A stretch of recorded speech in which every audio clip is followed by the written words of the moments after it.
if you miss one, you know, I'll ask. It's easy to go through because it's GB4C, the 4C. But there you go. Cash, Yeah. care, Yeah.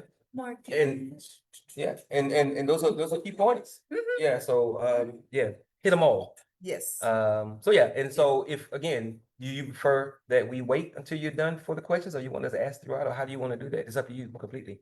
You know what? I kind of like it interjected because it keeps it natural. Because most time people they don't want to wait. Mm-hmm. Now, does that get bogged down too much? Because I know I looked at one and I heard and you were like, okay, you know, like simmer down, or like you tried to direct it back. Do you by chance know what the time it was? Was it like close to 9:30 after 9:30, or was somebody going on too long about I something? think it was with Miss Fontenelle. Yeah, something was going. Maybe you were getting ready to call it to order. Yeah. That could have been it. Yeah. So it was at the beginning then. Yeah. Yeah. That's probably what was trying to get it started. Mhm. Yeah, because when Miss Fontenot talks, I don't, you know, Mhm. Miss Fontenot, so I let her talk. Mhm. But yeah, that must have been what it was. Okay. Eager to get We it. can put them at the end. Okay. That's Okay. fine. So that way I can get through everything and then. Right, and then we Yeah. explain. Okay, so once you are ready for the questions, you just say, okay, well, you guys have any questions, and then we'll go from there. Yep. Okay. Questions. Yep. So I'm gonna call them back in there, then we'll get started. And you're cool. No questions for me. You good? No. Okay. Okay. All right. She got her honey, so she had to go get something. Oh, for her. For tea? Oh, coffee? Yeah, because. Honey and coffee. No, always has her shooting to stomach her person. Like most sisters.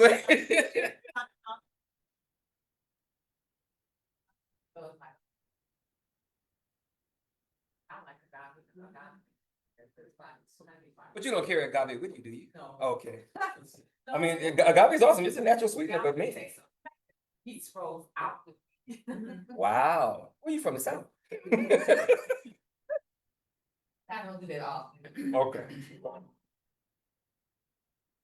Just like the orange juice, I could have got a whole gallon of orange juice for $7, and I got these two little, but I'm just supporting them, support The restaurant, yeah.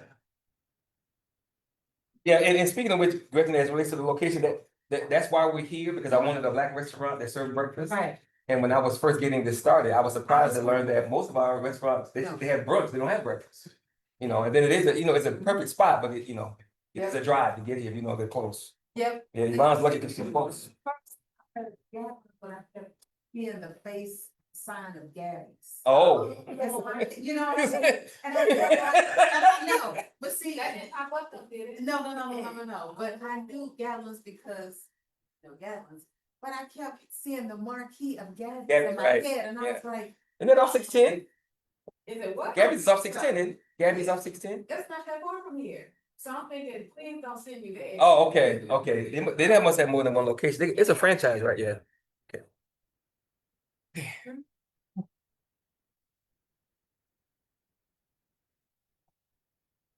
So as soon as Ms. Fontenot gets back in here, we'll get started.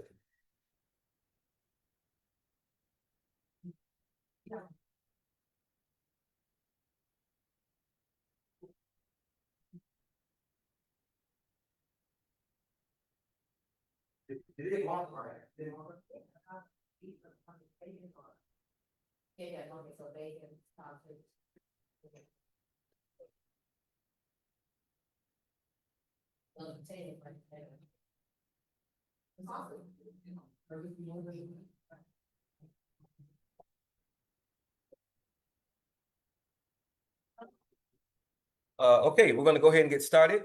Thank you guys for being here. I appreciate it. For those that don't know, this is Thursday morning breakfast. We do this every Thursday morning. And what we're trying to do with this event is be the bridge between all the people that are doing good in the city and those people that need that good to be done in their lives. Of course, when it comes to politics, our communities, grassroots communities, relatively poor communities, we don't always pay attention to politics because we haven't seen it affect our lives in a positive way. So we think it doesn't matter why I vote, blah, blah, blah, blah. But we don't understand that the reason why our lives aren't better is because other people with an agenda who are involved politically are doing their thing. So, so we got to pay attention to politics, especially on a local level.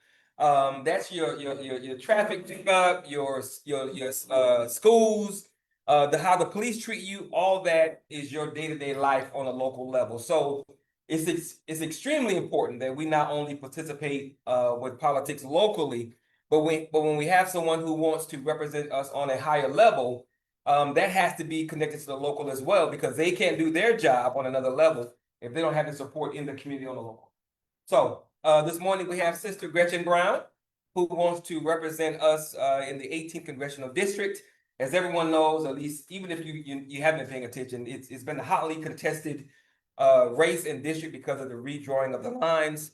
And I was shocked to learn that after they redrew the lines, they were sued. It went back to the original lines, but then the other people, the other side appealed. Now it's back to the new lines. So those persons who are in the runoff right now, I think early voting for that starts next month. The election is March, and then we vote again for the new lines. So it's gonna be a lot. So we got to pay attention. We got to know who's running. We have to understand why they're running, and we have to do what we can to make sure that we support them. So on that note, we're gonna bring up Sister Gretchen Brown. She's gonna tell us why she deserves our vote and why we need to support her in her run for the 18th Congressional District. So y'all give her a hand, please. All right. Good morning, everyone. Morning. Good morning, everyone online. Welcome.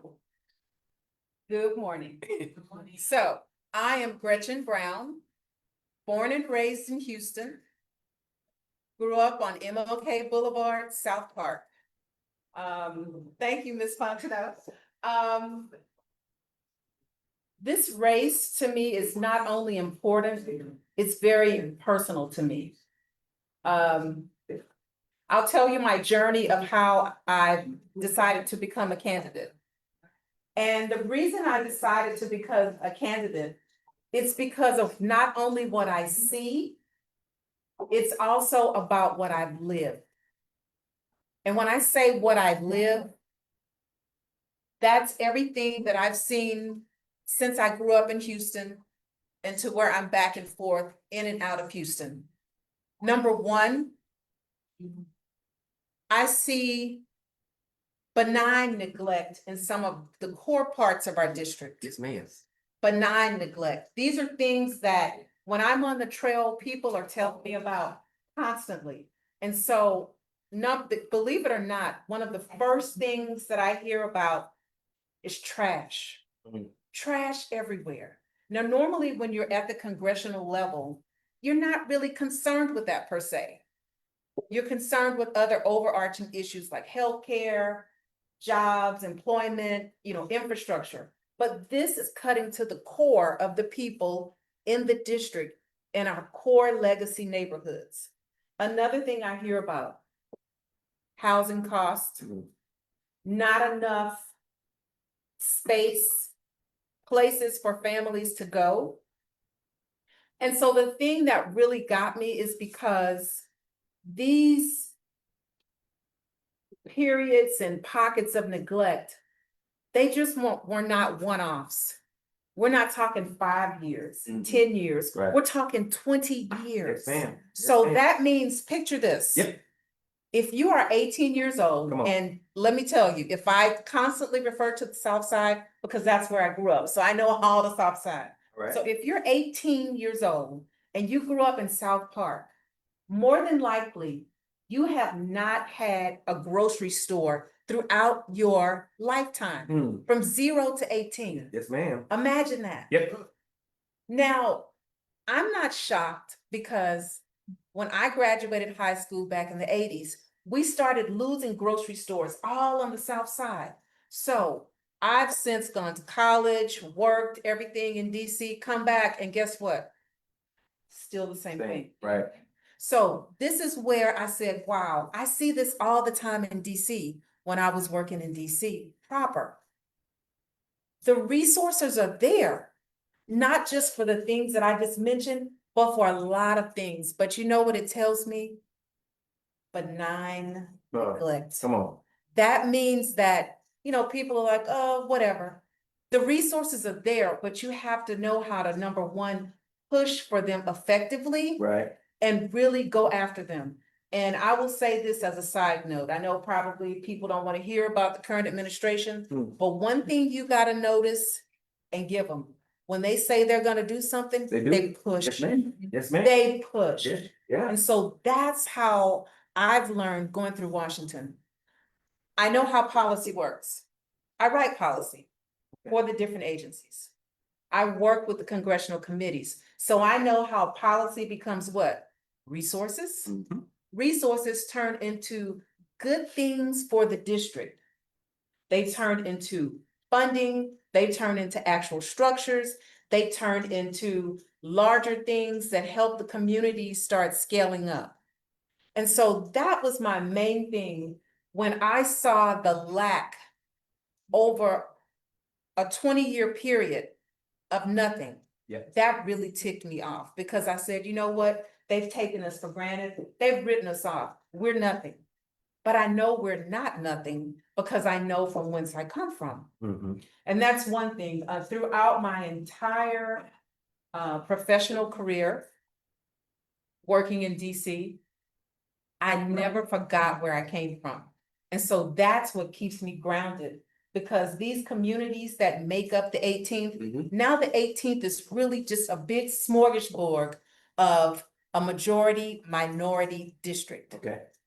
That can be a good thing because we can scale up and show what we can really do, or we can continue on the plateau of just staying where we are. And I'm about scaling up Yes, ma'am. and making a difference. Solutions, solutions, solutions. So let me tell you how I actually got to DC. Okay. That's a big thing. So growing up, I always thought I was gonna be either an international lawyer or a diplomat. Somehow, when I got to DC, I was majoring in international relations. I went to Mount Vernon College. It's now taken over by George Washington University. And I started with my major, international relations and studies. And so I knew that I was gonna work internationally. And so I'm a proud product of HISD. Okay. HISD is really what made me prepared to go anywhere. And I know some people may say, oh, it's horrible, but HISD has a history.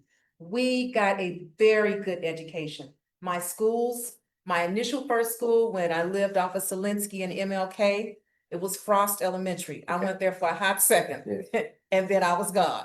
And then I went to Will Rogers Elementary, and then Lanier Middle School and Lamar High School. The teachers that I had at those institutions were great.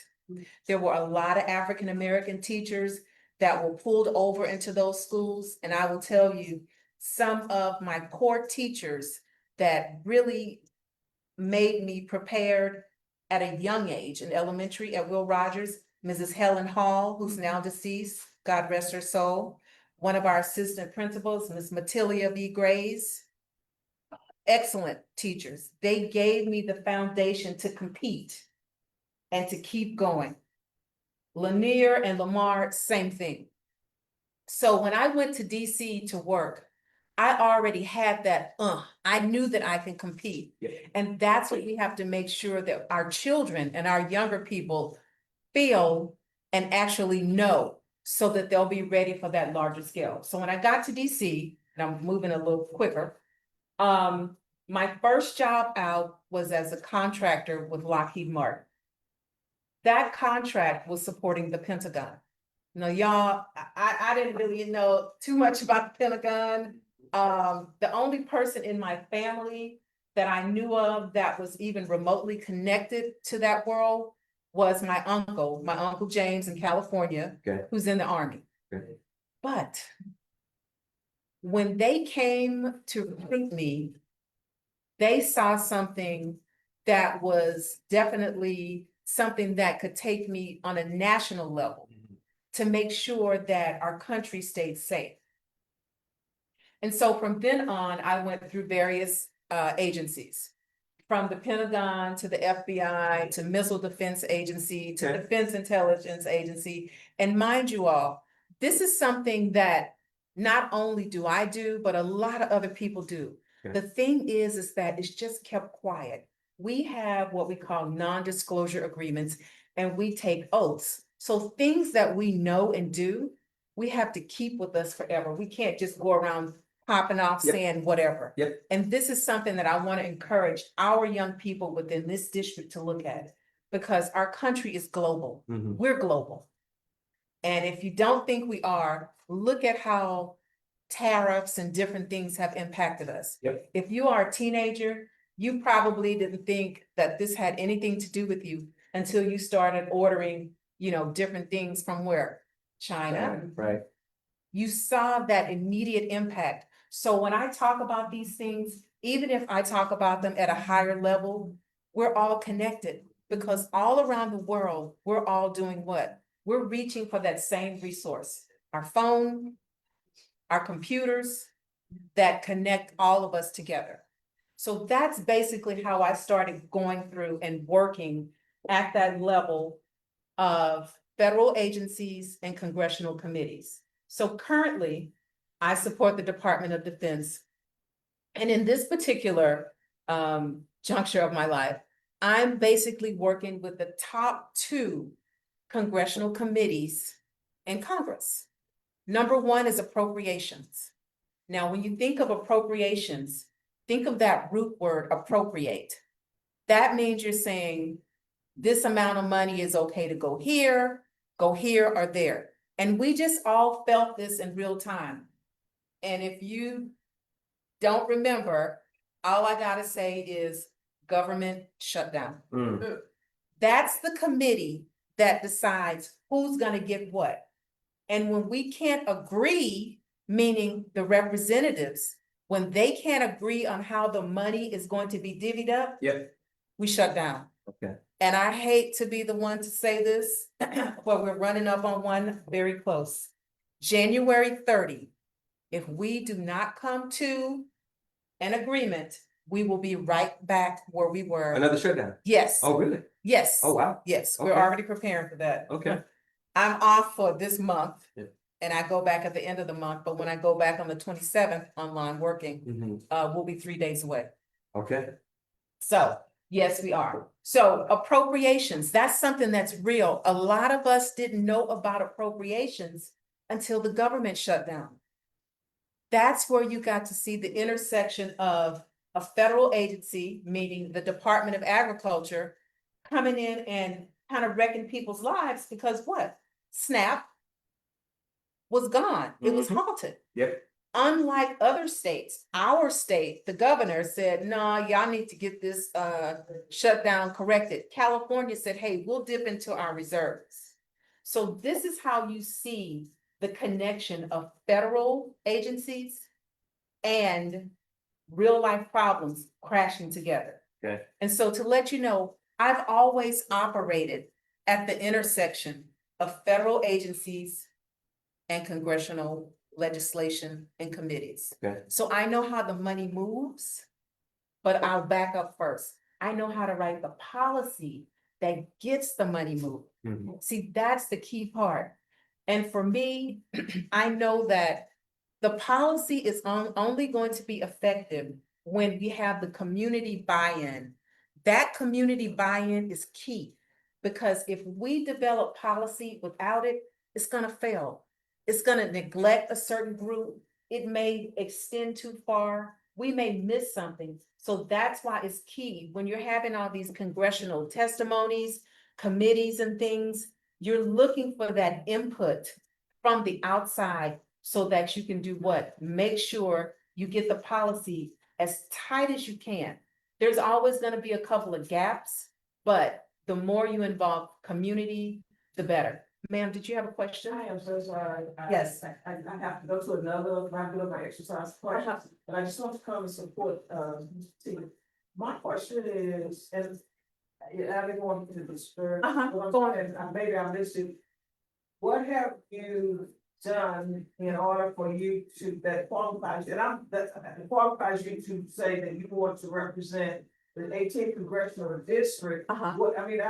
What have you actually accomplished? And I say this to everybody, it's not just. She does. She does. It's not just you. Mhm. I'm just saying, when you ask for my vote, what can you say that I put my stamp, my name on this particular agenda of project, and it is coming to fruition? So what would you say to me? And I apologize, like I said, well, after you ask the question, I'm gonna have to leave and go to another part.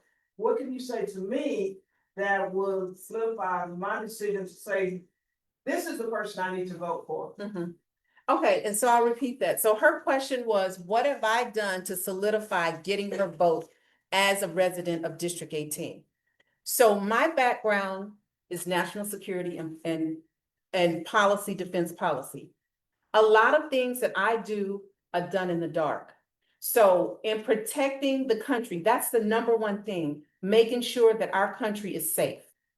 So that comes in the form of, number one, every day when we're going out and we have different people coming into our country, as well as other relations in terms of this country, domestic issues, things like that. Those are policies that are being written that protect us. Some of these things I can't discuss, but I will give you something like this. So every time that you travel, whether it's from here to San Antonio, on the plane, by car, by whatever, we have a lot of different committees within this whole congressional space. And so we're writing and adapting congressional legislation for what? Our average, regular people to be able to move about safely. Number two, infrastructure. Some of these infrastructure bills are tucked into one of the hugest authorization bills that we have, the NDAA, National Defense Authorization Act. Those infrastructure bills will do what? They supply resources to our highways, to all of our our systems. Those are things that are then divvied up from the state level, going down, and the money is passed to what?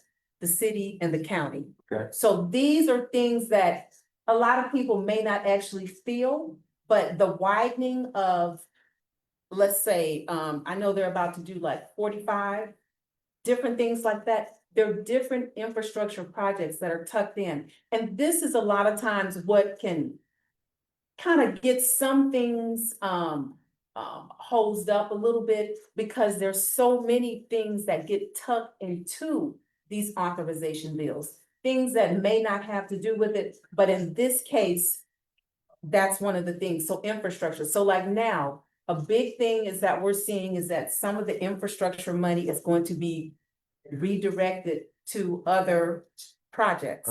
A lot of people are saying, okay, but the money is there. Sometimes the policy may be written so that the city may have more of a broader way to do that. And then that tells us what? For the next time, it needs to be even more specific to say, no, this money has to stay here for infrastructure, for roads, for flood mitigation. So what? We can try to prevent those things. So your answer to her question is Mhm. that I'm assuming, Uh-huh. as it relates to what you've done, Mhm. you've been a part of the process and or you understand the process to make sure that needed funds get to where they need to go. Right, needed funds. And so this will come in a lot of different things. So another issue can be some of the, did I move around? Uh-huh. I made that mistake. Another issue can be in terms of funds for like maternal mortality, Okay, which is a huge thing in this congressional district. yes, it is. Since 2016, the Houston area, in particular, I think it's precinct 1, has ranked the highest for maternal mortality. When we live where?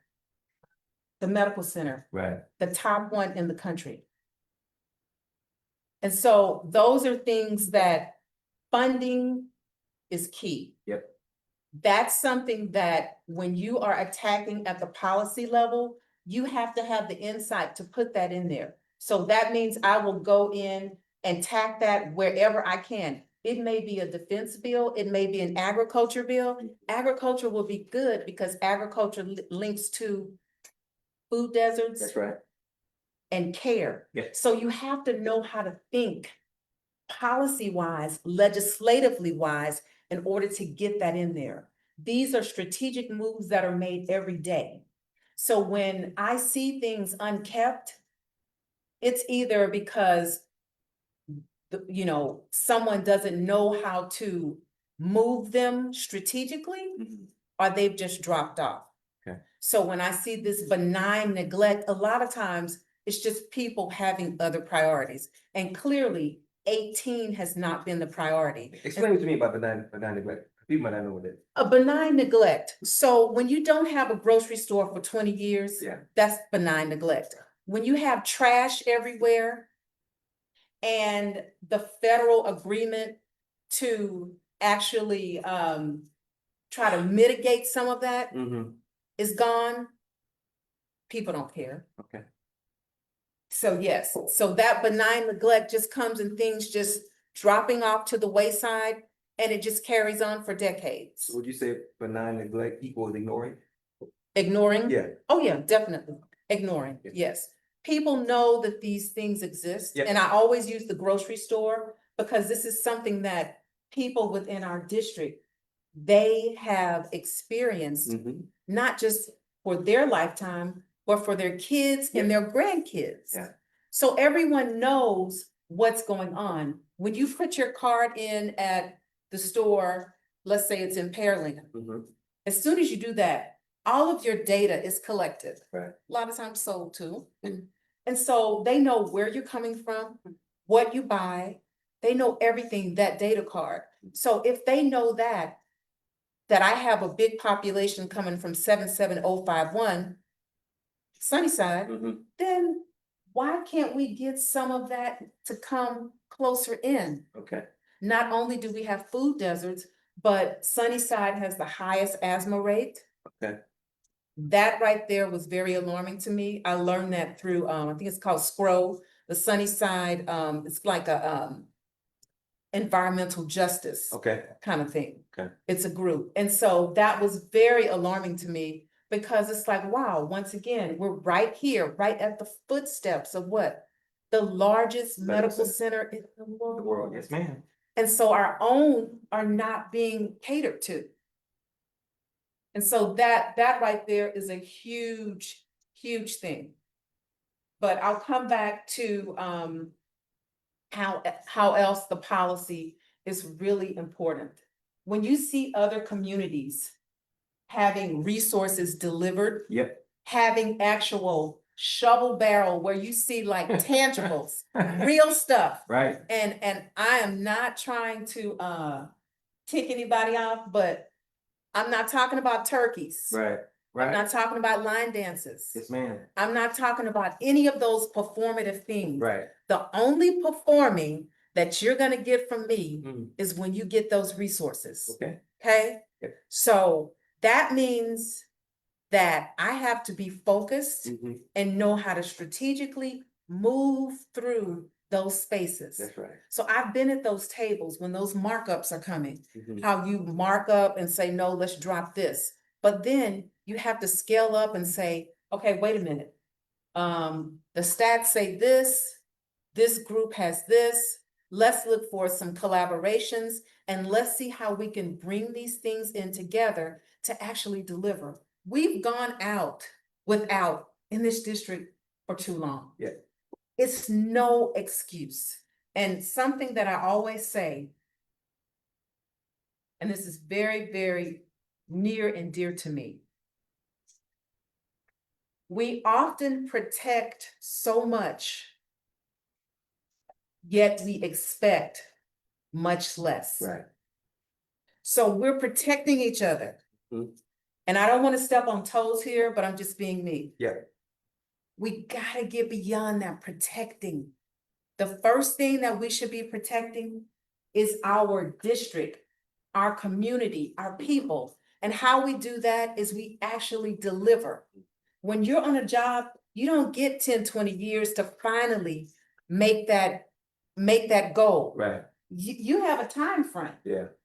And so we've gone within a 20-year time frame for a lot of things. Yeah. And so this is what frustrates our young people. I love working and getting input from our youth because they'll tell you right up, Yeah. Democrats, no, y'all too slow. I'm not getting anything. That's right. I don't get mad when I hear young people saying, oh, I'm voting for Trump or whomever. Hmm. That's their choice. Right. This is part of being in our country. You get to choose however you want to, get in where you fit in. Right. But people have to realize that they're being offered something. They're seeing something within that. Mhm. And then we have to look within the party and say, well, what are we offering our children? Yeah. Everyone, and this is no slight, everyone does not want to stay on, being relegated to talking about Medicaid, Medicare, SNAP. Mhm. These things are important. Do not get me wrong.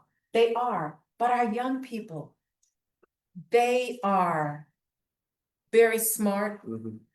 they're innovative, and they're ready. They aspire. Mhm. So we have to show them something else because everyone's not coming out of, per se, not having. Right. They could be in the middle. And one thing I want to caution, as we continue to just exist within the system, Mhm. our children are about to inherit a lot more resources than we've ever had. Okay. And that's because parents and grandparents have had more time to acquire life insurance policies, retirement plans, housing, all types of assets. So we've got to make sure that our children coming up, they know how to exist in this world. Okay. They know how to function economically, financially, because they're going to start getting winds of money.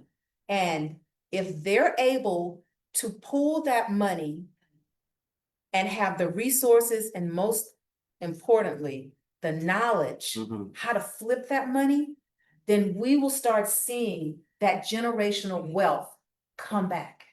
You hear about generational wealth all the time. Yeah. And it is possible. Think about it. Our ancestors, Mhm. they were coming out of horrible, horrible conditions. Sure. But they managed to collectively Mhm. pool resources, knowledge, and money together. And that led to what? Ownership. Mhm. We used to own blocks. Yeah. We used to own stores. We used to have hospitals. Of course, we have our churches. Yeah. But we had so much. And so this is how we start to reclaim that. Are you saying the majority of our children are going to come into a lot of wealth, resources? I'm saying more than before. Okay. Yeah. Yeah, that's why I'm Not- asking yeah. for clarity. Mm-mm. Yeah. Uh-huh. The what? You said they need to learn how to flip. Oh, yes. Something. They need to learn how to flip, meaning that they need to know how to make the money work for them. Yes. Oh. And I'll tell you this at a very base level, a question that I'm always asked all the time. You got 3 or 4 siblings, and this just happened. And there's a battle over the childhood home Yeah. all the time. All the time. Okay, so now with all the gentrification and everything, these homes are worth way more than they've ever been worth. And so there's a battle. And the battle gets extremely ugly when you don't have your paperwork in line. That's right. And today, the biggest asset is gonna be mama's house. Hmm. So, do you wanna lose that house? No. You want to be able to flip, whether you keep it or cash it out. Key to knowing how to move in that arena is getting that knowledge base. That's something that is important, not just for the children, but for the adults. So in this case with the house, you've probably heard of it, transfer on deed, death deed. Yeah. This is key. This keeps you out of probate. Probate, they want your money and you're gonna have to pay it. But it's little things like that where we're educating each other Sure. and scaling this to be mobile. Because guess what? We are not just sitting at home and doing nothing. Most of the time, we're on our phones. Yeah. We are on our phones, we're connected, and we're taking that information from whoever brings it out. So that's what I mean. It's not gonna be, I'm not saying everyone's gonna be like whoosh money. Right. But we're gonna have an infusion, because even if, you know, you have a retirement plan or life insurance that is between 40 and 50, that's still gonna be more than a lot of people have ever had before. Yep. And so what you do with that money and how you make it work for you can directly impact our overall generational wealth. Okay. So that's key. So in designing my platform for this race, we wanted to come up with something that could be easily remembered, Right. but also put at the heart of things. And so we came up with the 4 C's, GB4C, Gretchen Brown for Congress. But those 4 Well. C's, those 4 C's, the first one is cash. Mhm. And although we don't always use cash anymore, we know that we use cards, you know, online, Bitcoin, whatever, but it's still what you use to do what? Purchase. Currency, that's another C. Yep, Yeah. currency. Exactly. We just want to do cash. I can dig it. Cash I'm just money. saying. I'm The just- second one is care. That's right. The second C is care. Okay. Care is very important, because right now we have a lot of struggles going on. Not only physical care, but mental care. Right. This is something that I would address not only at the policy level, but as well in a boots on the ground level. Okay. We need mobility to be able to get to the vulnerable ones. We also need it to be mobile in terms of via phones. Okay. Texas Children's Hospital in April, they had their highest call-in, actually walk-in of emergency cases for children between the ages of 12 and 17. Okay. Now, I remember what I was doing between those ages. And it was having fun. Annihilators, popsicles, you know, playing on the street.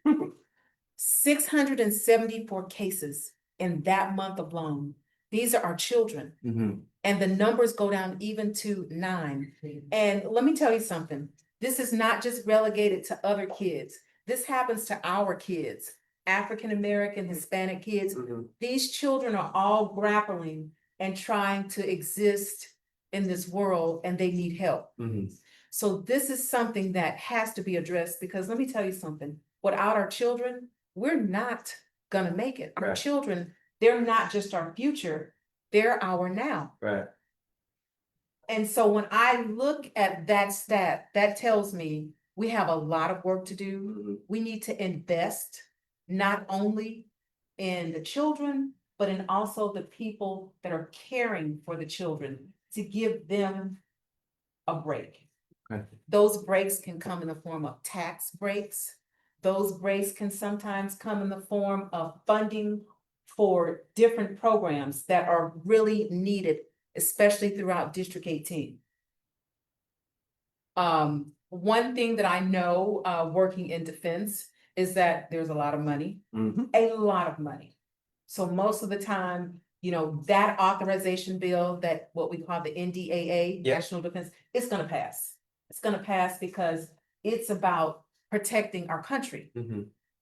But crouched within there, there's money for other things. So that's something that I know how to do in terms of taking some of that defense money, crouching it into that NDAA, which is gonna pass. Okay. Anyways, Yeah.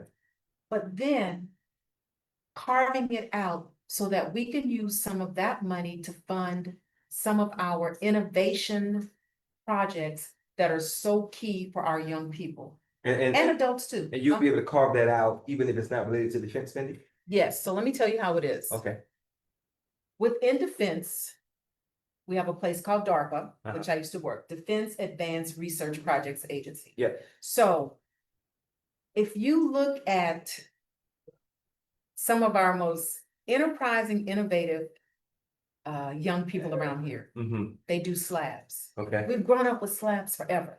Okay. Now, sometimes, you know, I mean, we get out of church, the music is loud, you're like, but The same engineering that they use to do slabs, that's the same engineering that we're using in defense to innovate, Okay. to be on top. So when I can show that we have that innovation within our community.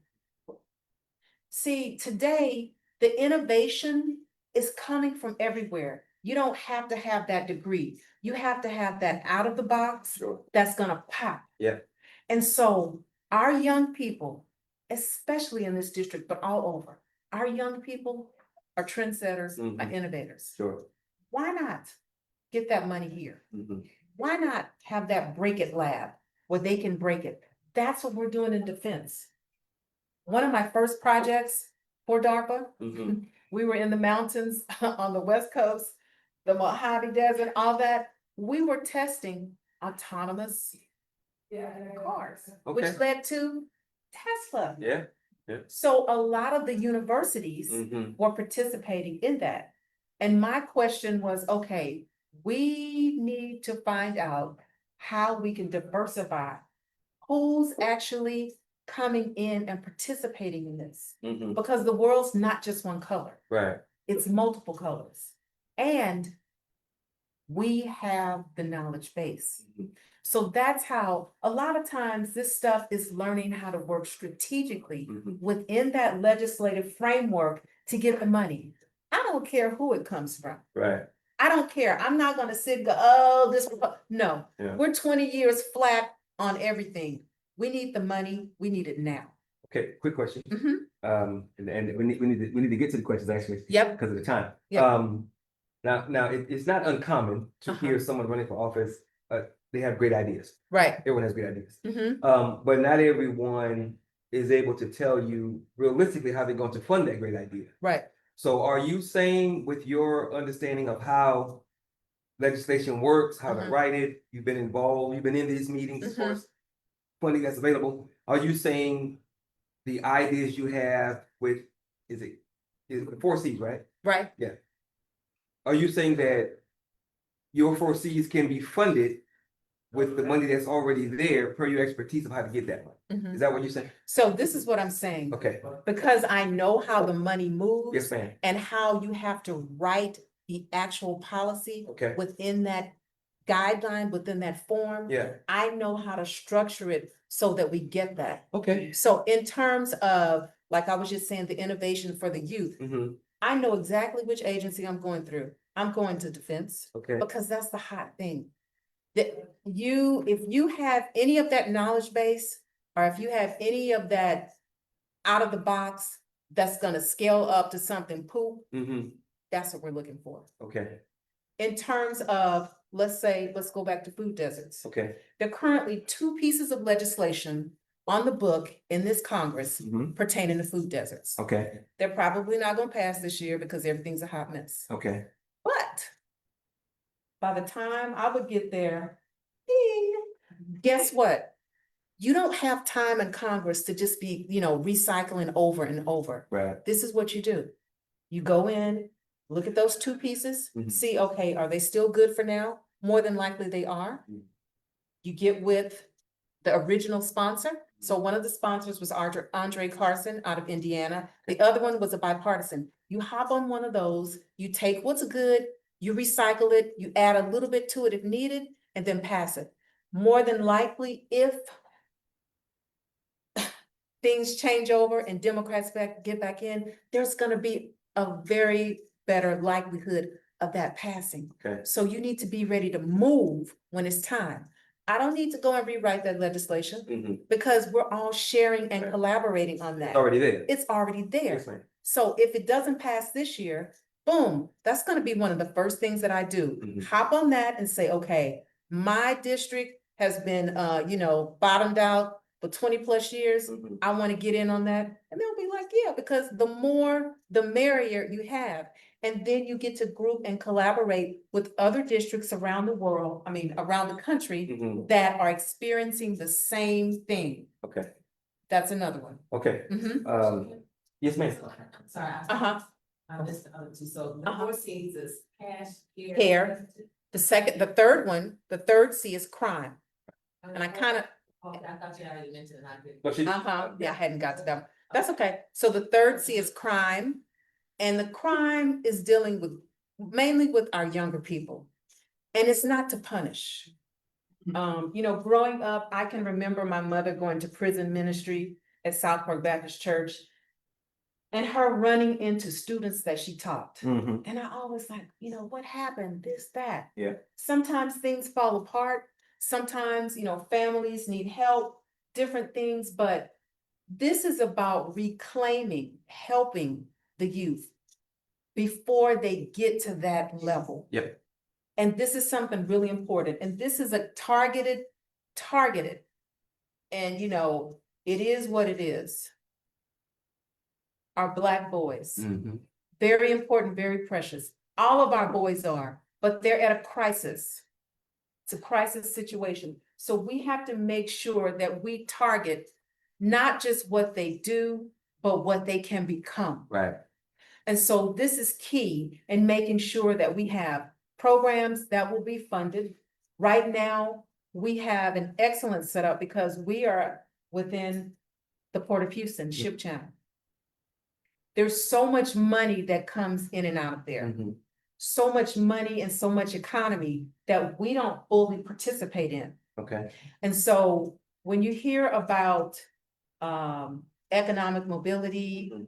federal contracting, all those things are things that I've worked in specifically. I am a federal contractor, Yeah. but I've also been a small business person where I've had to actually go through the SBA funding process. So right now, people may be saying, well, oh, they're not doing any more DEI, da, da, da, da, da. They're not. But this is how you move in Washington. Okay, they're not doing DEI anymore. Are we gonna cry about it? Or are we gonna Right. keep it moving? That's right. We're gonna keep it moving. Right, because we have to. Because guess what? Yep. Right now, all of the small business contracts, a lot of them are targeted towards veterans, disability, even spouses of veterans. Mhm. So this is how you have to think strategically Right. and move to get the money, the resources, which is what you want. Mhm. You may not like this administration, but you get in where you fit in. Right, and you have to learn how they're doing what they're doing, otherwise you're always gonna miss out. You Right. gotta understand the system. Right. Yeah. And so that's what, and I will tell you this, if anything, the biggest thing that my career in DC has taught me is how to move. Mhm. You gotta know how to move. You can be loud all day. You can, perform all day. Yeah. But guess what? When we don't have the resources, Mhm. when our district is looking busted in certain parts, that's not doing anything. Right, That's not doing anything. That's just gonna continue a cycle right. of neglect and nada. And your last seat? Yes, and my last C is community. Yes, ma'am. This one is key. Community is where it all comes. Yep. You've heard me mention food deserts forever, so I'm not gonna do that, but Yeah. caregiving. Yeah. Right now, a lot of us are in the throes of caregiving. There's legislation currently on for caregiving. Same thing, I will hop on that too, but as well, the money and the time that it takes for the caregiving. Hmm. People need help. Yep. That's legislation that definitely can be done. There are already efforts on the books to do that, but not only will it come in the form of, tax incentives, but also at your local community level, those resources where there may be a mobile Okay. option to help people Okay. in terms of ride share, some of the nursing care. It's open to how it can be actually formulated, but it's all gonna come back to getting with the community Mhm. and seeing what works best.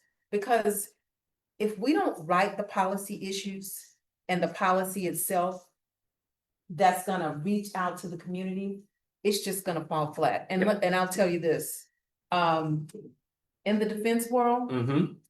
you better believe they come with a whole laundry list. They will tell you exactly what they want. Okay. And so to the lady's question before, Mhm. what have you done? Right, I listen. okay. I listen and then I execute. Okay. And that is key in this realm. If the politician is not listening, Mhm. you will know. You will know because you will see with your eyes. Yeah, You will see the trash. yeah, You will see the lack of infrastructure. yes. You will see the lack of just investment. You will see the lack of banking institutions. Yeah. So when I did a G outside to Herb Baby, I think that's Scott or Cullen, which one?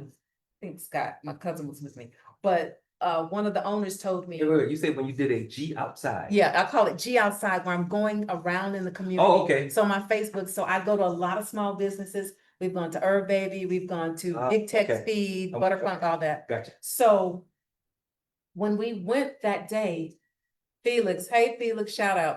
He said, I had to go to a Wells Fargo, further like off of Kirby or somewhere like that, Uh-huh. because the one over there was not open on a Saturday. Yeah. So when everyone knows that most people, what day do you go to a bank if you're working during the week and you need to do Weekend, stuff? Saturday. Yes. Saturday. Yeah, Saturday. So why aren't our banks open? Good question. Okay? Yeah. So these are things you will see when you're not being paid attention to, Mhm. when you've just been kind of written off. Yeah. Those are the things. That's where I come in. I notice that neglect, and because I'm from the area, Mhm. from South Park, I know what it's like to be without. Right. We've gone without within our core South Side neighborhoods Yeah. for decades. And the performance that's gonna bring us back. Yeah. Is gonna be the person that is going to go in, know how Congress works, is going to move very strategically, Mhm. taking all of the input that he or she has received Mhm. from the constituents, from the community, and mesh it into the policy. That policy turns into funding. Right. Funding turns into resources. Yeah. That's what we need. All right. We can't go another 20 years without. Tough two-part question for you. Uh-huh. So, amen on benign neglect. Mm-hmm. No matter where you go in this country, if it's a predominantly Black or brown space, Mm-hmm. you're going to see benign neglect, Yes. which is them ignoring us. Yeah. So, the first tough part of this two-part question Okay. is we know that Sheila Jackson Lee and Sylvester Turner cared for and loved the community, obviously. Mm-hmm. They did and tried to do some good things, obviously. But the benign neglect is a benign neglect, it's a benign neglect. 20 plus years, it is what it is. Mm-hmm. So would you say that this benign neglect has gone on for so long because they didn't understand what you understand as far as how this money thing actually works? Mm-hmm. I don't know how that's possible if you've been there for so long. Mm-hmm. Or were they playing politics with what the community needs over such a long period of time? Mhm. So is it they didn't know what you know, they're playing Mhm. politics, a little bit of both? Mm-hmm. And I know that's tough because Mhm. you know these names, Mhm. people are emotional about these names, but it is what it is. You know what? I will say this. I can't tell you what they were thinking, but I can tell you this. When you are in Washington and you are a member of Congress, a lot of people are coming at you. Okay. Not just the congressperson, but even the staffers, Okay. even the people in the agencies. So for me, and I can't speak on their behalf, but for me, it's about how far you're gonna carry it, how far you're gonna push it. Okay. And so at this point, I'm very comfortable in pushing. Okay. Because that word again, benign neglect. Yeah. So when someone comes at me, asking me to vote on this particular piece of legislation, I've got to look and see what it is. Right. How is it going to impact my district? No, you cannot put this, you cannot give me to co-sign on this policy that's going to be an environmental hazard. Okay. When we already have enough environmental hazards, we don't even have places to go to get water to wash off whatever the hazard is. Yeah. And so I will say this, Congress right now is going through a lot. People are getting called out left and right because things are not happening. and that's good. Yeah, But it always gets down to money. okay, It gets down to money, and so I would say this. That's why I'm not taking any money. Okay. Most people have said, girl, take it. No, I could easily get it. yeah, But you know what?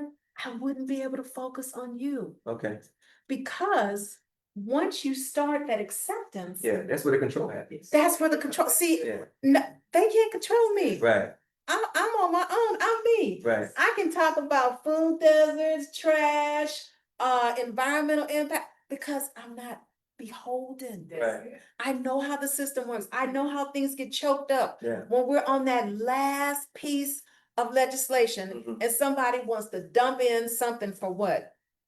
Waste or some type of toxic thing. And it's like, well, this is the environmental bill. Why are we? right. That It's screwing with the environment, yeah. yes. Okay, second That's part of what- my, second part of the, Second second part part. of my two-part question. Yes. And I thought this, I've got this from a lot of people, Mhm. and a very close friend of mine sent me a list of questions, and this was his first question, Uh-huh. which is why are you running? Uh-huh. So given the fact that we have two Black people in the runoff Uh-huh. for the 18th, Mhm. they both ran campaigns, they made it this far. Uh-huh. Why run as opposed to trying to lend your expertise to one of those two persons who are already in a runoff? Mhm.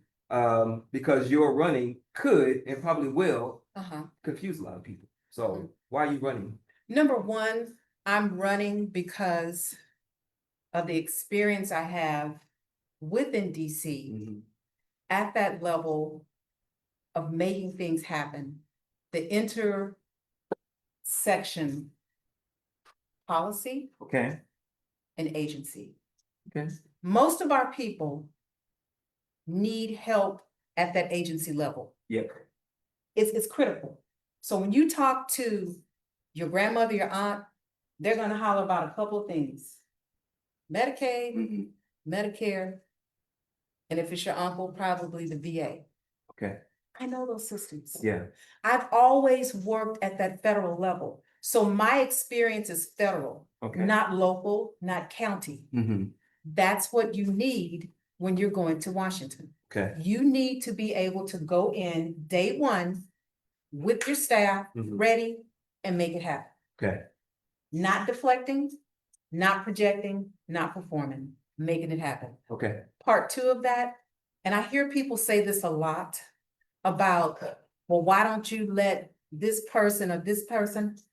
I'm not a gatekeeper. let them what? Why don't you, like, it's too many people running. Okay, People will say that all the time.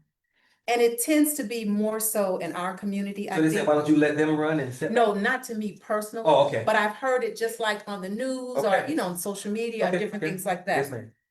My thing is this, the people decide. Okay, The people decide. yeah. If you got it, your people are gonna come. Mhm. And so when you're running a race, your thing is supposed to be to make it so that the public, Mhm. the people know, hey, this person is on it.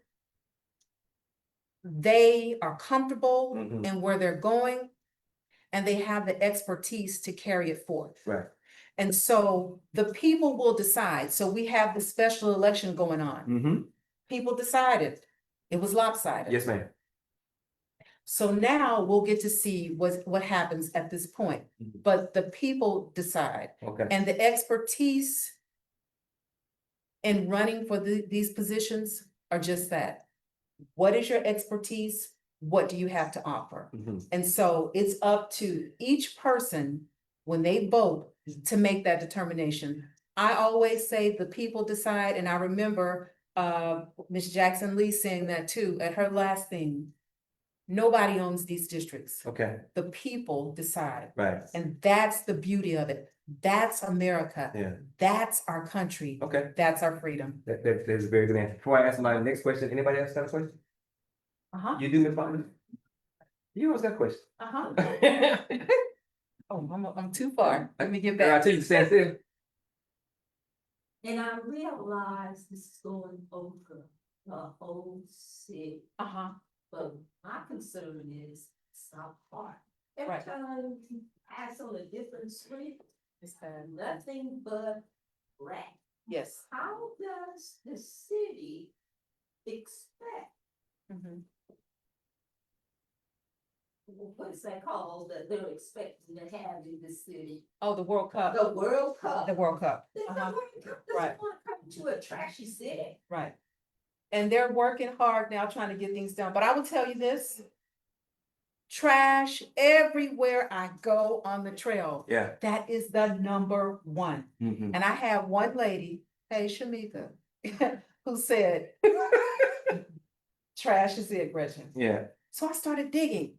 This is how I work. As soon as I hear a problem, I'm immediately trying to figure out what agency, what policy, what can I get? Okay. So there are a couple of things. Number one, on the trash. It was just announced a couple of weeks ago that DOJ said no. That agreement that was made under the last administration, I think it was out of DOJ, Kristen, I forget her last name, but she was over the civil rights part of Uh-huh. DOJ, Okay. Kristen Clark. So there was an agreement made specifically for Houston because what? Trash everywhere. Okay. And when I saw the news cycle and it had, correct me if I'm wrong, her name is Miss Huey German. Yes, I Miss know Huey her. German, yes. Okay. And she said, I will never give up. And when I saw that determination in her face, I said, you know what? I got something.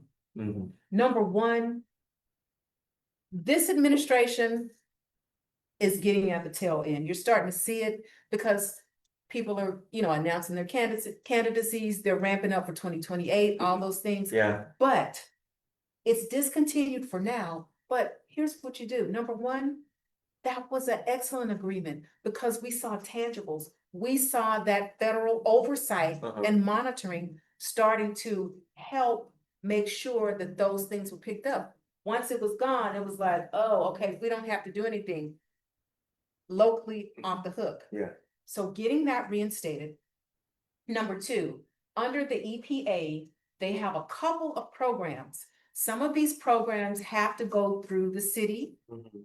but some of them also have buy-in where you can use local community Mhm. to actually do some of these things. So some of them are in terms of funding and grants Yeah. and other resources. So I've already identified which agencies are amenable to that. And one thing I want to caution people is that just because you see something being overturned in one administration, things flex so much. You're going to start seeing as we get closer to 27 Okay. and especially 28, Right. you're going to start seeing people in the presidential appointees leaving. Mhm. You're going to start seeing career employees in these agencies step up and fill in. You're going to start to see some of these programs roll back in. Mhm. So it's not always final. Remember, every administration gets to do their priorities. Right. So we're gonna start seeing those things come back. So that's another agency that they have money and resources to do. Another thing, the generator. They have a whole program for generators because our public parks, I think it was, is it the Edgebrook one without the generator? Right. So I looked into that. So I know, yeah, don't go get me started. So I looked into that. This is how I am. I'm constantly in everything, as you can see. Yeah. So that generator, there's something for that because our public parks are considered what? The places where we go during emergencies. Mhm. There's funding through certain agencies like FEMA. Right. So you have to know where to look Right. in order to get your resources. Like when you're making a decision to go to a bank, you're gonna look for one that has the fewest fees, Mhm. the most bang for your buck, Right. different platforms you can use. The same way how you investigate where to put your money and how to use it, that's what I'm doing all the time for local problems. Okay. Trying to find out where Mhm. can I go to get the resources that we need to make life better? So that whole South Park is my heart. That's what raised me. Definitely. But it's not just South Park. Sunnyside, Yeah. South Union, Mhm. Riverside, it's all over. but it's knowing where to look to connect the federal linkage Mhm. to bring those dollars and resources back to the people so that they can feel and live better. That's all people want. Okay, That's all. so this next question is unfair. Okay, I'm just gonna be honest. that's okay. Okay, so we talked briefly about my having spent time at the Shrines of the Black Madonna. Uh-huh. When I got out of the military, I'm from South Carolina.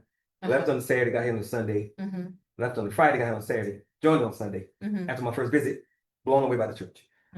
Fortunately, I've been extremely blessed to have lived in an environment where my kids were raised in a space that was 100% Black. Right. My kids didn't know crime, drugs, trash, they didn't know any of that Mm-hmm. because everybody in the church was trying to do the same thing Mm-hmm. for the community, for the kids, and we owned a bunch of property. Right. So the unfairness in this question is, Huh?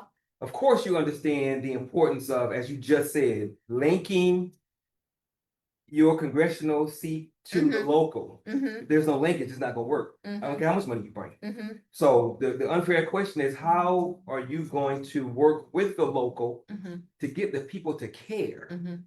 My kids grew up in a clean environment because the people cared. Right. And that's unfair and tough because,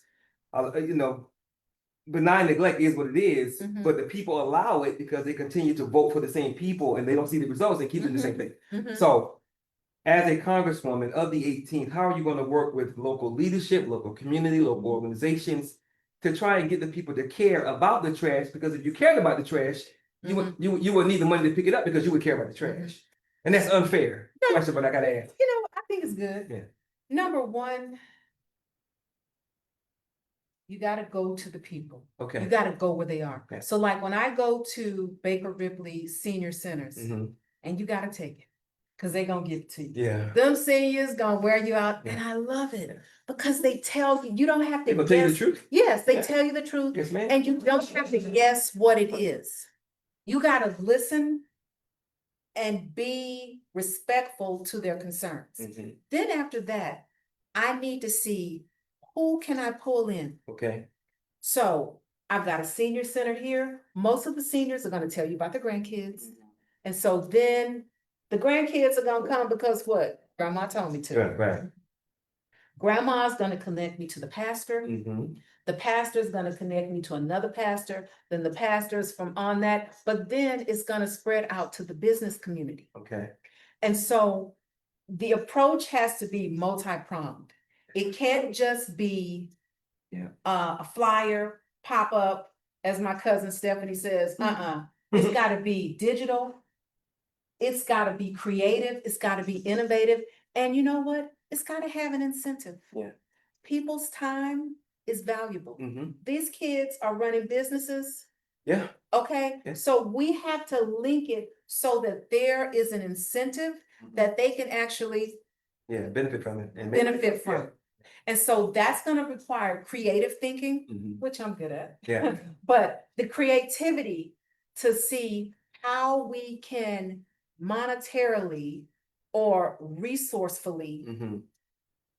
infuse Okay. our young people into participating. Okay. Some of that may be, you know what, we're gonna have free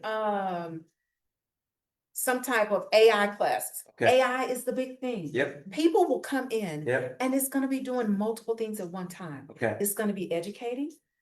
It's gonna be scaling up the entire community. Mhm. And it's gonna be making us comfortable with the technology. Okay. The technology is not going anywhere. Right. So most people will hop on that. And then you tie that technology piece into what? The trash, the Okay. grocery, the this. All right. So it requires a Okay. lot of creative. That's a good answer. Okay, Congratulations. next one. Oh, thank you. And this is the second part. Uh-huh. That was not planted. This connects to what Ms. Fontenot was asking. Uh-huh. The second question that came to us online. And I know this won't, I understand this question, but this Yeah. will probably be for other areas as well. Okay. Brother Will, who's my man, he wants to know specifically, what are you going to do for the South Park community, Uh-huh. 610 and MLK specifically, and Mhm. Solinsky. But of course, that would carry over to other dominantly Black or brown Right. spaces. So what are your Right. plans for the people on the ground? And so this is where I love this part. Thank you, Will, for that question. Specifically, what I'm working to on that south side Is that trash? Mhm. Helping strengthen that federal oversight? Yep, Food deserts, okay. huge, Huge. huge. Our food deserts impact every part of our life. It impacts our maternal mortality. It affects all of our comorbidities that we have running rampant, diabetics, blood pressure. And jobs. Yep. Jobs. I see it as being one of my top things because we never tend to have jobs here. Yeah. So you always hear about tax breaks. Mm-hmm. Tax breaks are huge for corporations. But it's almost like a marketing machine. I've got to sell the community. Okay. And so in selling the community, I've got to show that we have access Mm-hmm. in and out to the community, which on that south side we do because we got all the what, 610, Yeah, 45. freeways. Yes, ma'am. Okay? Yep. I've got to show that there's space. Most of the time, our space is a little bit cheaper. Mm-hmm. Then I've got to show that we have people that can actually contribute to their bottom line. Okay. So that's gonna come in the form of me taking stats, because they're just looking at stats. Sure. If they say, what about crime? I'm gonna say, you know what, you guys are the experts, scale it up. Our people want to be safe too. Mm-hmm. Make sure that you do a not targeted, Mm-hmm. but a program, a marketing plan specifically for us. Mm-hmm. Every area is different. Mm-hmm. So if it's taking baskets, okay, put coin things on there where you gotta get baskets. We gotta work around, we gotta re-engineer. And it's possible. It is Yeah, possible. because other people have done it. It, Yes, ma'am. thank you. Yeah. It's possible. But this is not just relegated because there are a lot of South Parks. Mhm. Oh, sure. We just don't have that one. Right. So this is for all of the communities because we deserve to be able Mhm. to go 15, 20 minutes, boom. Right. Right. Okay. Mhm. Anybody else? Yes, boss? Uh-huh. So you mentioned the food desert, so normally when there's food desert, there follows baking desert, right? There follows what? Baking desert. Right. Desert. You Mhm. don't put paint on it, Mhm. you have to be able to drive out of the neighborhood. Right. Instead of going to the tax advance place. Right, So, understandably, the banks come in when the money comes in. right. Also, when you mentioned gentrification, how can you, prepare people to prepare for gentrification before it happens? I know it's happening everywhere. Right. Because you Good get question. into the policy. Good question. Great. Right, So prepare people to understand what chapter 42 is before people come in. to, Right. you know, Yes. Take over the land, Yep. whatever. Education is key. Yeah. And so in the education, piece, I understand, Mhm. but like literally having people to understand the process and walk them through the process to follow the chapter 42 to prepare before the gentrification happens. And so that's what I'm saying. So there needs to be an entire education process on that. Yes. So the same way how we get on here and scroll about who's doing what in this part of the world, we've got to make that attractive enough for people to get just little 5 to 10 minute snippets. Mhm. Break it up, don't overload people. And this is what, I did this a lot throughout in defense. Mhm. And you can only imagine about what it was, Mhm. but because the information and the work that I do goes to policymakers, Mhm. to the politicians, so they can make the decisions, it has to be cut. Right. Because most of the time, they don't know this. Yeah. They're getting it for you. Yeah. So that's the same thing in terms of whether it be chapter 42, whether it be transfer on debt deeds, whether it be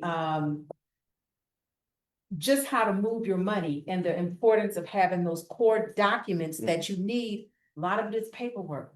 We've got to make it not only feasible, but make it so that we can get to people in different ways. And no quick question, Uh-huh. since you have the arguments, can you explain to all the people what the chapter 42 is that quickly, because I know time is already up. But so that they'll know the steps that they need to take to make that happen. So, I will say this, Let's get for that. okay, I will say this, in giving out information, let me undo my hands, in giving out information, especially when it comes to gentrification issues. Or. No, I'm gonna say this, people have a right to live wherever they want to, Mhm. but we also, right, but we also have a right to stay, Right. to stay here and be a part of that renaissance. Yeah. Okay? And so a lot of these things are happening very quickly. Yep.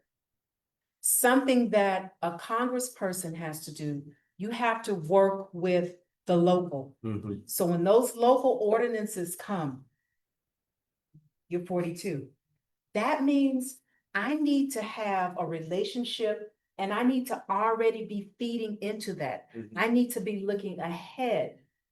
Because guess what? A lot of people out here now, that's in the realm, they already knew this was coming. Right.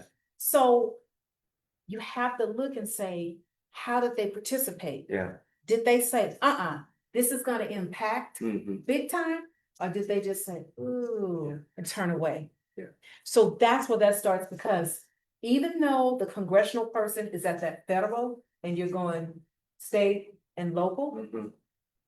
once the local gets the money, they can write their ordinances anyway. Now, at the federal level, could we put riders and different things in there to kind of tap some of that? Mhm. Possibly, but you have to look at it this way too. Not only will it just be me representing, but you got a whole little concoterie of other folks in there Okay. that are part of that local congressional delegation Right. who may or may not. Yep. So it's all gonna go on. How do you stop it or try to mitigate it Yeah. some from the very beginning? Because 42, that's coming from where? That's not coming from me. Yeah. That's not coming from Congress. They're not even worried about that. Yeah. That's coming from your local. That comes from us. And I know it's just a few of us in here today, Mhm. but that comes from us making a really concerted effort to make sure people understand that 42 is gonna have you having your property taxes like this, and then you're gonna start seeing what? Increase. Increase. Yeah. So that's your grandmother's house. That comes from, or your house. Yeah. That also comes from us participating and voting. And I know people don't want to hear that. Yeah, but it's true. But we have to vote. Yeah. We have to express our concerns, and we have to, this is a local issue. So that means you gotta bust down that door of your local rep and say, hey, we've been here for how long? Mhm. And we're getting rolled over by this particular ordinance. Yeah. This particular legislation. We cannot protect so often. And then we don't get back. Yeah. And more importantly, we have to learn how to gentrify ourselves, because if we took control of our space, other people wouldn't be gentrified. We got to zoom on. But I got a question. Oh, you didn't have, you didn't have your hand up? You put me? My bad. Miss, oh, I'm sorry. Did you have your hand up? Yeah, she keeps saying move back. Oh, okay, She move can't- back. I know, She move can't back. tell the cha-cha slide over here. Did you have a question? Okay, Ms. Fawn, no good. I know. That's why I keep moving my laptop. Oh, now you got one. So, Go ahead, yeah, take it. Some people, go ahead, take it. all the candidates that's running with you Mhm. is gonna have the same concept that you're saying right now.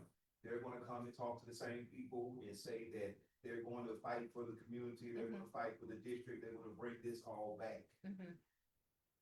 When you win the district, Well, what will make you different? What will make you actually, people believe into you, what you do? good question. Will you actually still have boots on the ground Mhm. once you Good get into question. office? Good question. You know, how will you interact and make people feel a part of what you're trying to do? Mhm. Amen. And so he wanted to know basically, once I win, will I still be around? Right. And the answer is yes. I'm here from the beginning. Mm-hmm. Not only just boots on the ground, but you gotta have it here, the What does boots on heart. the ground look like? So boots on the ground looks like this. Small business, Mhm. a lot of people hear about the contracts. They don't know where they are, where they disappear. Most of the people in the district don't even know how to even start. Right. That starts with me and my staff having one-on-one, targeted workshops, Mhm. mobile, so that people can actually participate in the system. The federal government systems, they're all online. When you go to SBA.gov, Yeah. everything you need to do, boom, Yeah. boom, boom, boom, boom. Yeah. When you go to VA.gov, everything you need to do, but sometimes we need a little bit of help. Mhm. So that means that I'm gonna be showing, okay, this is how you get your EIN. Yeah. People don't laugh because some people were paying for EINs online. Oh, really? Yes, I heard that, somebody told me Wow. that, okay? That means that I'm showing you how to prepare and start a past performance. Mm. Past performance is what you present when you're bidding on contracts. I've done that, but most importantly, I want to share how it's done. So that means that if we have people in the area that have trucking services, Mhm. that get certified to actually move waste and management, Mhm. I'm gonna have a workshop, various formats, Mhm. showing how do you scale up Right. to be able to be that contractor. And even if it's not a solicitation that's already out there, Mhm. how to do just like something that will say, hey, this is the service that I offer. Okay. And you put it out there. That all comes from education. Right. Little by little, different ways. Getting back to what you said, yeah, boots will stay on the ground because let me tell you something. If I don't keep my ears to the street and the people, I'm gonna be operating in a very negative space. Blind. It means that the policy will not address the needs. It's gonna be lopsided and it's gonna fail. Mhm. So that roundabout that they just had here locally, now that they're tearing down and making it to a regular street, Mhm. they probably should have listened to the people first. Probably. Probably. Yeah. We don't know about roundabouts. This is not Boston. Right. So those are different things, but no, always to the ground. This is what started me on this trail when I was driving down MLK Mhm. and my cousin, I was on my way to my aunt's and I wanted to get them some flowers. Mhm. What happened? Where? Yeah. Wasn't happening. Yeah. And so I said, well, I can go to Pearland, I can go back to Gulf, you know what I mean? That's what started. And then I just saw things that just were not right. Mhm. You know, I grew up, I'm a 70s baby, Mhm. 70s, 80s. And we had more. There was always stuff that we, Sure, we could yeah. have more, Yes, ma'am. but we had more. And so to see us going down Mhm. and Yeah. Down and backwards. yes. Yes, ma'am. That's what really hit me. And I said, it's not supposed to be this way Mhm. because I see it and I'm a part of it. Working at the level and intersection, Yeah. federal agency, Okay. congressional All right. policy. These are gonna have to be fast questions. Fast. Yep. Ms. Fontenot? Question, you brought up Edge Park. I was on that original committee. We had lots of money. Yep. Why now did we have to spend more money for another design? Mhm. And let me tell you something. Wasteful. Mhm. Edgewood Park is a very, very local issue. My cousin used to work at Edgewood Park. Yes, and this is a thorn because, that's right around the corner from my church. Yeah. And so we used to do stuff there. What I can tell you about that, because that is a local issue, Mhm. but I will work with the local to try to get this moving, because it's been what, 10+ years, this still, yes. It's been longer than that. It's been Right, 20 years. right. It's been a long Right. time. They've been promised money for this And park. so the thing is, I can look through and see how to get more money for it, but here's the catch-all. I don't want the money to go and then it gets stuck. Right. And so that's, I don't know how it was done, conceived the last time, where that pot of money came from. But I would have to work with the local in order to get that moving. Yeah. Because that's their control. Mhm. That's why we have separation, different levels. Right. But definitely, I can always look into getting more resources and funding, but we gotta make sure that, okay, I get the money and then what? They snatch it up and such. Right. So that becomes a really Yeah. big part. Yep. The local issues I can address. Yep. But the way how our system works, we have our federal, Sure. state, and local. and local. Yes, ma'am. And so you gotta stay on. All right, resume, please. You got another Uh-huh. question, brother? You good? Question? Yes, ma'am. Go ahead. Question, unless I've overlooked it as a nurse, what concerns me, Mhm. I don't even see an urgent care. Okay. You have to go all the way over. to That is right. Fairhaven. Yeah. And the urgent cares, they really do help. That way you don't have to go to the medical center, sit there all day. They get you in and get you out. And if you're too sick, you have to go there. But as I ride along, I grew up right there on District Street with Burger Park, that still exists. Okay. I don't see that. That concerns me as a nurse. Okay. What's your question?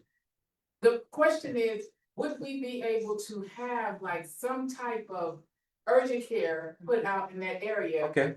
I know that's kind of big right now, but would we ever be able to Good get question. something like Yeah. that Yes, ma'am. in that area instead of having to go Mhm, to Pearland and I almost died, mhm. Mm. or, you know, somewhere else? That's, everything is just so far out and that bothers me. I just want. And so, Yeah. and here's the thing that we have to remember. Right, I know we can get it. We have private enterprise, we have Right. business. Right. Businesses go where they want to go. Okay. Now, what I can do, incentives, I can present, Yes. I can project, I can do all those things. Right now, I know we have, is that Children's right at Palm Center? Mm-hmm. Yeah, we have, is that Children's? I don't know. Is it Yes, children's? Children's, yeah, right at Palm Center. On the corner, We right? have that. And I know that there are some pockets of independent, urgent cares, Okay. small ones, but because that is an issue and that falls under my care seat, Mhm. that's something that we need to start encouraging smaller businesses to do what? Locate in that area. But Right. that also starts with our education. Sure. That means that I need to make sure that we are preparing as many of our people within District 18 and beyond Mhm. to be students where? At our new medical school that's just up the street Okay. at U of H. Okay. That means we have to work all those things, as well as the new thing about the nursing, making sure that nursing is still classified as a professional position. Now, Right. you notice that kind of laid low, Right. Yeah. because there was so much about that, it's just gonna stay dormant, they're not gonna touch that Okay. again, no. I got to rapid fire these questions. Okay. Will you? Yes or no? Be quick. Uh-huh, Will you hold virtual / in-person town hall meetings? definitely, Okay. both, I'm sorry. Go ahead. both, Okay, both. Amen. And if you win, will your base office be located in the 18th? yes, so let me tell you about that. Okay. I got this from Congresswoman Frederica Wilson out of Florida. Okay. She has like about 7 or 8 offices. So they're kind of like little hub zones. Okay. And so I've already picked out a couple of places that I would like to have, just like. You little already bit- buying the curtains? I've already located a couple of places where I would like, that would be ideal for offices. And this would be two-pronged, because, you know, I was able to go to Washington, intern and all that stuff, but I want to make sure that our kids get to see how this really works. So that means that you're gonna be in the actual room. Yeah. Internships, paid internships, maybe for like a couple of weeks and rotate it around. It will not matter what your parents do or where you come from, but hub locations, because like my aunts, they don't want to get on the freeway. They'll take Almeda all the way down Macau to get to avoid the freeways. Right. But having different hub locations dispersed throughout 18. Yeah. So that they're closer to the people. Right. That's key. So I got that, I saw that from Congresswoman Yes. Wilson. It's a very good idea. Okay. And before I get to my last 2 closeout questions, Uh-huh. knowing how to write policy is great. Thank Uh-huh. you. But we all know racism exists. Mhm. If you didn't know, surprise, surprise, this administration is racist. Uh-huh. So you can write all the policies you want. How you gonna work with people who don't give a damn? Mhm. Well, let me tell you something. Right now, yes, racism continues to Yes, ma'am. exist and it Still will. America. Yes, But ma'am. guess what? Come on. Most people are hurting. You're seeing Okay. now, what you're seeing now, and this shutdown really demonstrated. Mhm. Because West Virginia was off the chain when Yep. those checks stopped. Yep. And you know what? those representatives wanted to do what? Kumbaya That's right. to get it moving. Right. So look, broke is broke. Yeah. But when you got one chunk hurting and the other, see, it takes collaboration to get things moving. Yep. So they can be whatever they want to, but if they're broke, they got broke people, and I have them too, guess what we're gonna do? Collaborating. We Yeah. gotta keep it If you moving. had any sense, yeah. Uh-huh. Okay, before I ask you last Uh-huh. question, anybody else got questions about anything? So here's how all this is we're doing. Your purpose is because not only are you from Southport, Mhm. it's also that you actually care about Southport. Okay. We can't overlook the fact that it's 20 years of what's going on, how, what it was, Amen, brother. and where it's at now. Amen. That's a fact. Yeah, it's a fact. Change that. It's a fact. We're not talking bad about Sheila Jackson, Hey. Tabasco, whoever else. It's the truth. District, Yep. But the truth is the truth. Truth is the truth. So we only can come to the assumption from what you're saying and what we've seen is that the reason you jumped into the race is not because of all that happened, because first of all, you don't want the money. Mhm. You want the money to come back to the community. So we Exactly. can make our community where it used to be. Mhm. Right. And second is, the most important thing is that you actually rolled down MLK because you're from it and you care. Yeah. So my guess from what we're seeing and what we're hearing is this is the reason why you jumped into the campaign. It's the care. Yeah. It is the care. You know, this district made me. Mhm. As I say, Texas raised me, DC trained me. Right. So Texas, when I say Texas raised me, that microcosm is South Park, but it also extends to Sunnyside, Mhm. where I took my swim lessons, Mhm. Addicts, my tutoring, Third Ward, Bowie Dance Theater, Okay. all those areas. Yeah. So they mesh all in together because we're all community. You're constantly going from one to the other. When I go to Sunnyside, it's just a step over from South Park. Mhm. Most of the people that I'm gonna see at Butterfunk Kitchen, they're right there. Okay. Yeah, Okay. it's the care. Okay. It's the Amen. care. That's the question. How can people support you if they are so Okay. inclined to do so? Yes, so people can support me, number one, and this is something my brother always said, gee, you need to ask for money, da, da, da, da, da. Let me tell you something. Money is important. You can support me that way by going to my website, GretchenBrownForCongress.com, Yeah. and supporting, but all the money in the world, you gotta make sure you take care of the people. That's right. That's where the campaigns change. Yep. And that's why the momentum is building, because people are seeing the boots on the ground, the care, the community, and the expertise, the knowledge base of what you need to be in Washington. Yeah. Yeah. My last question that piggybacks what the brother said. But I will say, as it relates to the knowledge and expertise, Uh-huh. we've had a few candidates come through who run for the 18th. Mhm. And I can honestly say that none of them have your background as it relates to understanding the federal dollars and how they work. Whatever they bring to the table, they don't bring that, and that matters. It's key, Yeah. because we are at Tamani, Yeah. I kid you not, we are at a crisis level. Oh, yes, ma'am. If we do not ma'am. stem this tide, and I mean pronto. Yeah. We are going to see our ancestral Yeah. legacy. Yeah. Get taken away on Really, purpose. yes, Yeah. because let me tell you something, Washington moves very fast. Yeah. Yes. As soon as I get on the plane to go there, Yeah. it's already. Yeah. So that means we gotta move fast, and one thing too, the legislative process is such that you gotta know, you gotta be able to flow. Mhm. You gotta know and you gotta flow, Right. because people don't wanna hear it. Yeah. And one thing that we have, I'm sorry, Sonia, go ahead. I understand you have a podcast. How can I join?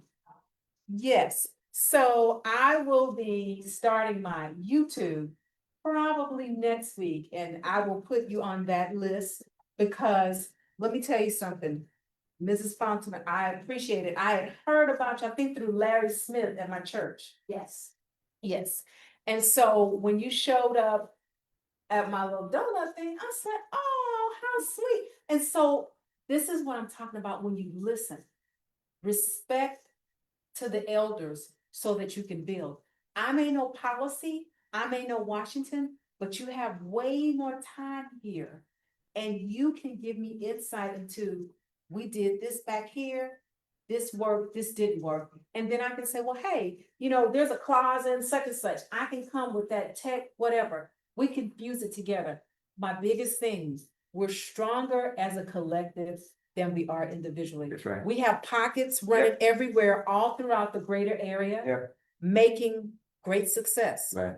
But where we need to be is that collective. Mhm. Because what gets us is we see other groups and they're like, oh, they're beating us. Yeah. Yeah, they're working together. Right. And we used to do that. Yes. And some of us still do. Yeah. But we gotta learn how to trust each other so that we can build that collective. Yeah. And that's community. And what we have to understand, and that's a perfect segue, because I always say our answer to everything is community. Mhm. Because community is where you work together, is where it's at. Mhm. And what we have to understand is instead of looking at government Mhm. as the enemy or the other people on the side, we gotta understand that government is simply other people Right. with an agenda. Mhm. So what I try to tell Black people is like, we gotta become the government Mhm. by which we govern ourselves. Mhm. And if we were able to do that on a local level on up, Mhm.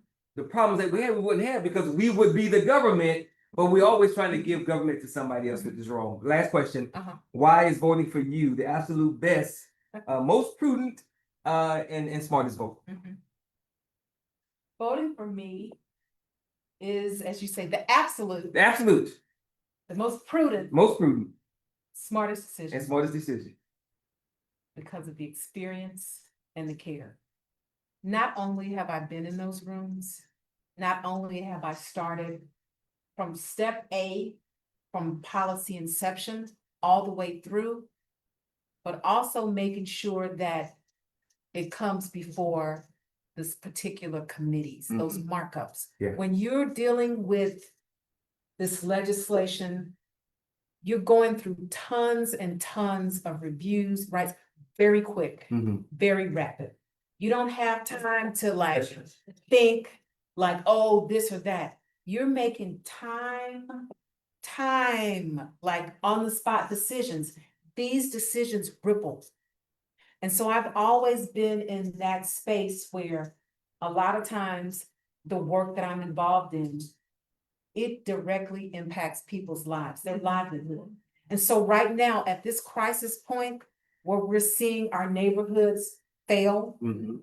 and really just some of them hit bottom, we have to be able to have that person that knows DC, Mhm.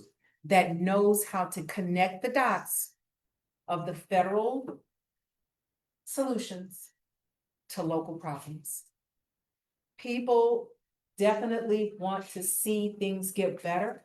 And the only way things are gonna get better is when we have, for this district, finally getting those resources Mhm. and the attention that it deserves. No performing, Mhm. no marching, no, just really just going gangbusters, but actually getting that work done, because the work is done through our legislative framework. Yep. That's our country. Yeah. Now you could say, oh, this and that, but when you look at other communities, Mhm. they're doing what? They are on them to get it pushed through Yeah. our legislative framework. That's what we need. It's not gonna be a, hey, can you do this and let it go informally? Right. No, we have to work within the system. This is our country. Sure. Yes. We've Yeah. invested in this country. Our ancestors have. It wouldn't be what it is if it weren't for us. Exactly. God knows it wouldn't be. And so we are capable of having that comeback. Yeah. And so my job is to just accelerate it. Yeah. Using the skills that I have. Okay, amen. All right, before I close out, let's give Sister Gretchen a hand. Thank you very much. All right, so I'm going to say in closing, that everything she said, where's my share? Everything she said is critically important, and I want to tell you guys why it's so important. So, I think I told her this earlier. This Thursday morning breakfast is, I guess it's owned and or managed by the Grow for Care Alliance, which is one of the nonprofits I run. GROW is an acronym standing for Generating Rural Opportunities to Win, and CARE is Community Action Adults Empowerment. So when you put them together, you got Generating Rural Opportunities to Win for Community for Action for Adults for Empowerment. This is a digital magazine that I put out every week. Every Tuesday it comes out. I started doing this because of everything you said. Things are changing, and they're changing fast. And we don't understand that the America that we were raised in, it's going to be completely different in a few years because other people have an agenda. This is my 46th edition. And when I started it, I think my first one was 25, 26 pages, maybe. Right now, we average 92, 93. And of course, we have ads in there, we have a lot of stuff in there, but it's become so many pages because so many things are changing so rapidly. And we don't understand that if we don't involve ourselves in legislation, if we don't understand that politics is local and government has to become us, we're going to find ourselves in a position of being a permanent underclass in a country that was built on the backs of our ancestors. Because the people who are currently in power, they're moving. Facts. And they don't give a damn. I'm glad you mentioned marching. Because they don't give a damn about your marches. They don't give a damn about your tears. They don't give a damn about your pain and suffering. You were brought here to be property and to work for somebody else's wealth. And a lot of people want you to go back to that status of existence. So these are the kind of things I deal with, and you're gonna be on the next cover because there's speakers on the next cover. It's time to mobilize and organize, everything you said. Understanding and preparing for the inevitable mass employment and realities of AI. You talk about AI on the positive side, but a lot of us don't think about the realities of how many people are gonna be unemployed. Right. So if mass unemployment is gonna be a result of what's already here, concretely, what does that look like? Concretely. And even if you say, that's them, that's somebody else, I got a job, whatever. You talking about hundreds of thousands of people without a job. They gotta eat. Yes. They gotta take care of their kids. And they may not be bad people, but desperate people do desperate things. Yes. So we don't understand what's happening and what's on the cover, as you'll be next week, is the main cover story. But the small circle is the second cover story. And this small circle is understanding the history and nature of America's innately abnormal violence. So let's put them together. If mass unemployment is coming and America is naturally violent, you have people with money saying, we're going to build enclaves. We're going to take care of ourselves and those that look like us. Because they know what's coming. If we don't get our legislation right, if we don't get our grassroots political right, if we don't get our understanding that we have to be government so we can govern properly, it's going to be checkmate. And it's going to be checkmate in a fashion by which if we don't do something this time around, ain't going to be no next time. Yep. Because they're creating an America whereby they are in control forever. And I've been, and again, this is my 46th issue, and it wasn't always every week. It started out, I think I'm doing it every other week, every bi-weekly, but so much stuff was happening. I'm like, I got to keep up. Even that I'm behind. Yes. So the whole point of Thursday morning breakfast is that we have to get people in here who know what they're talking about, people who give a damn, people who have something to offer. Because as you said initially, if we don't find a way to work together, we're not going to agree on everything. Hell, nobody agrees on everything. But other people understand this is a team sport. That's it. And we lose because we don't play as a team. Yes. I don't care what your religion is, your politics, your sexual orientation. No offense, I'm not trying to say anything. It don't matter. Yes. Because what's being attacked is our melanin. Yes. And the kids who are coming up now, we adults, we know what's what. We remember community, because most of us are at that age. But the kids who are coming up, they don't have a clue. And like the white people in the Appalachians who voted for DEI because they thought it meant black, they realized, I voted against my own best interest. Because they got to mobilize and organize as well. So we got to adopt the Fred Hampton approach to politics. if you poor, no matter what you look like, we're in the same boat. So we got to do our thing, and you got to do your thing, but we got to be in alliance. Because if we don't do that, it's checkmate. And the beauty of you is that you bring expertise to the table that I have not seen. And our people, we got everything we need. We already have. We do. I say that often because it's true. Everything we need, we already have, but we don't know it. Why? Because we don't talk to each other. That's it. We're not connected. We're not mobilized. You got other, as you just said, you said a lot of this stuff. As you just said, other people are working together, mobilizing, organizing, moving their things forward. And we've been here the longest. Yes. If it weren't for our pain, our suffering, our tears, our deaths, they wouldn't be able to do what they do. People come from other countries to have a better life here because of what we've gone through.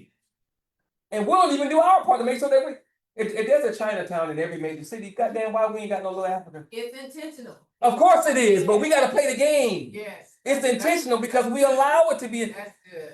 She said it, and God knows I know she didn't mean any disrespect. He said it too. 20 years. Yes. You've been seeing the trash. That's for a reason. And if we don't realize I live here, this is my community, I need to pick the trash up. And more importantly, if I see you putting the trash down, I got to say something. Yes. And I got to act on that. And if we don't have the right mindset, all the best intentions in the world won't matter. Because the N words are the N words are the N words. And what we're gonna have to realize as righteous Black folk, we're gonna have to deal with them N words first. Because they got their agenda and they're doing their thing. And they don't have any words because they deal with them. So Like I just said about the trash, It's- because I just moved it's in a true. new community. Yeah. I know everybody's watching me, Yeah. because they're blowing my grass, your grass, their Yeah. grass. I'm out there with my gloves and Yeah. I'm picking up all the Yeah. brown stuff. yeah, And I and know they just be looking, and see, it's the mindset. it's mixed. It's the mindset, yeah. That, like you said, the N word, Mm-hmm. they might be looking at me because it's Black, African, Chinese, white, it's all. That nigga. Yeah. Call me nigga all day. Yes, ma'am. But I'ma still pick it up. Yeah. Because I was the neighborhood. Yeah. Yeah. And I also like to remind people that niggas come in all colors, Exactly. all shapes, all sizes. It ain't just people who are born with melanin. I'm just saying it is what it is. So as Sister Yvonne said, things happen for a reason, it's on purpose. But if I know this brother has a mean left hook, Yes. I know I seen him use his left hook over and over and over again. And I know we about to squabble, and I don't keep my hands up, and I know it's my fault for getting knocked out by the left hook. And I know the brother got a left hook. Yeah. So if you know your enemy, and goddamn it, we should by now, There you got to understand this chess game and play it appropriately, otherwise it's checkmate. So on that note, thank you for coming Thursday morning breakfast. We'll see y'all next week. God bless. Thank you.